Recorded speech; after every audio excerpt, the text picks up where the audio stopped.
మలుపు టీవీ సమర్పణ ఆంధ్రప్రదేశ్ రాష్ట్రంలో ఈ ఎలక్షన్స్ చాలా రసవత్తరంగా సాగాయి. రిజల్ట్స్ ఎవరు ఊహించని విధంగా వచ్చిందని చెప్పవచ్చు. ఇక జగన్ అలాంటి రిజల్ట్ వస్తుందని అస్సలు ఊహించి ఉండరేమో. వై నాట్ 175 అంటూ ఎంతో ఉదారగొట్టే మాటలు మాట్లాడిన జగన్ వైఎస్ఆర్ కాంగ్రెస్ పార్టీ మళ్లీ అధికారంలోకి వచ్చినట్టే చేశారు.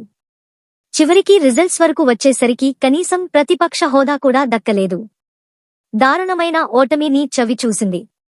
అలాంటి జగన్ ఓడిపోయిన తర్వాత మీడియాతో మాట్లాడుతూ అక్కలు, అమ్మలు, అన్నలు, తమ్ముళ్ళు ఇలాంటి రిజల్ట్ ఎందుకు ఇచ్చారు, పథకాలు మీ ఇంటికి ఇచ్చినందుకా అంటూ ఎంతో ఎమోషనల్ అయ్యారు. అయినా జగన్ కు మాత్రం ఓటింగ్ శాతం ఏమాత్రం తగ్గలేదు. 45% ఓటింగ్ అలాగే ఉంది.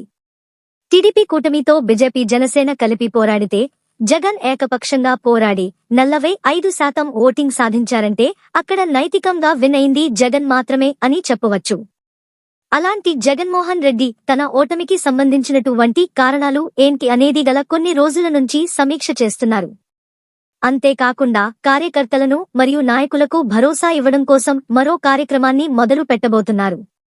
అదే జగన్ యాత్ర. జగన్ అధికారంలోకి తీసుకువచ్చింది పాదయాత్ర. అదే పాదయాత్రతో మళ్లీ జగన్ ఎక్కడ పోగొట్టుకున్నారో అక్కడి నుంచి రాబట్టుకోవాలనే విధంగా మరోసారి ప్రతి నియోజకవర్గానికి వెళ్లి ప్రజలతో మమేకమవుతూ పాదయాత్ర నిర్వహించాలని భావిస్తున్నారట.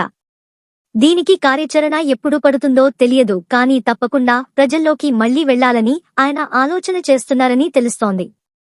ఈ నిర్ణయం తీసుకోవడంతో వైసీపీ అభిమానులు, కార్యకర్తలు అంతా ఆనందపడుతున్నట్టు తెలుస్తోంది. ఈ వివరాలు మీ ఈ మలుపు టీవీలో వీక్షించారు.